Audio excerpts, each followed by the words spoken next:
আসসালামু আলাইকুম। আমি আমিনুল ইসলাম রায়হান।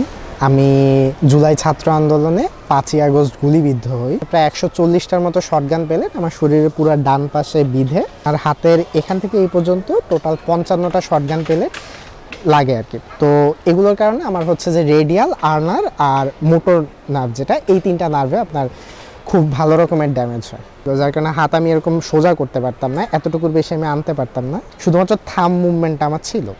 যদিও হাতে এখনও 55টা আছে, ওগুলো বের করা যাবে না। বের করতে গেলে সার্জারিতে নার্ভ ড্যামেজ আরও বেশি হবে, আমি হয়তো প্যারালাইজ হয়ে যেতে পারি। সিএমএস থেকে যখন আমাকে বলা হয়েছিল যে নার্ভ ড্যামেজের ইস্যুটা আনপ্রেডিক্টেবল, অনেকটা ভয় পেয়ে গেছিলাম। আমি ভাবছিলাম যে আমার থেরাপিতে কোনো কাজ হবে না, কোনো ইমপ্রুভমেন্ট হবে না। বাট আলহামদুলিল্লাহ আমি অক্টোবরের 1 তারিখে আমি সিআরপিতে আসি।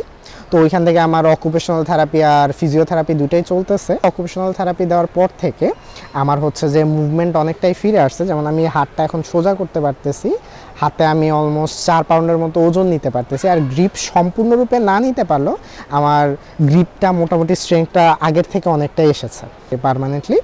তো এই জায়গার শটগান প্যালেটগুলোর কারণে আমার হচ্ছে শুধুমাত্র এই আঙ্গুলটা এখনও বেন্ড হয় না, বাট ওভারঅল আমার হাতের ম্যাক্সিমাম ফিঙ্গার মুভমেন্টই অনেকটাই রিটার্ন করছে আলহামদুলিল্লাহ। কলম ধরে লিখতে পারতেছি। ডান হাতে আমি আগে কোনো হালকা কাজকে পেপার কাপ ধরা বা কোনো কিছু ধরতে পারতাম না, এখন আলহামদুলিল্লাহ পেপারের যে কফি কাপগুলা সেগুলা, তারপরে হালকা অবজেক্টগুলো ধরা বা ছোটোখাটো যে কাজগুলো, এগুলো আমি করতে পারতেছি। আর ওভারঅল আমার মূল প্রবলেমটা ছিল নার্ভ ইনজুরির কারণে হাইপার সেন্সিটিভিটি। এখন আলহামদুলিল্লাহ অনেকটা ওইটা কমে গেছে অকুপেশনাল থেরাপি নেওয়ার কারণে। আমি যদি ভিক্টোরিয়ান আমলের কথা বলি, ভিক্টোরিয়ান আমলে হসপিটালগুলো যেরকম হতো যে পরিবেশ দিয়ে রোগী সুস্থ হতো, সিআরপির পরিবেশটা আমার কাছে অনেকটা এরকম লাগছে।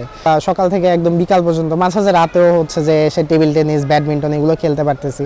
তো ওভারঅল আমি বলবো যে এখানকার থেরাপিস্ট বলি বা অন্যান্য স্টাফ বলি, প্রত্যেকের বিহেভিয়ার আমাকে আর কি বলতে পারেন যে আমি তাদের বিহেভিয়ারে আমি অনেক খুশি আর কি, আমি তাদের বিহেভিয়ারে।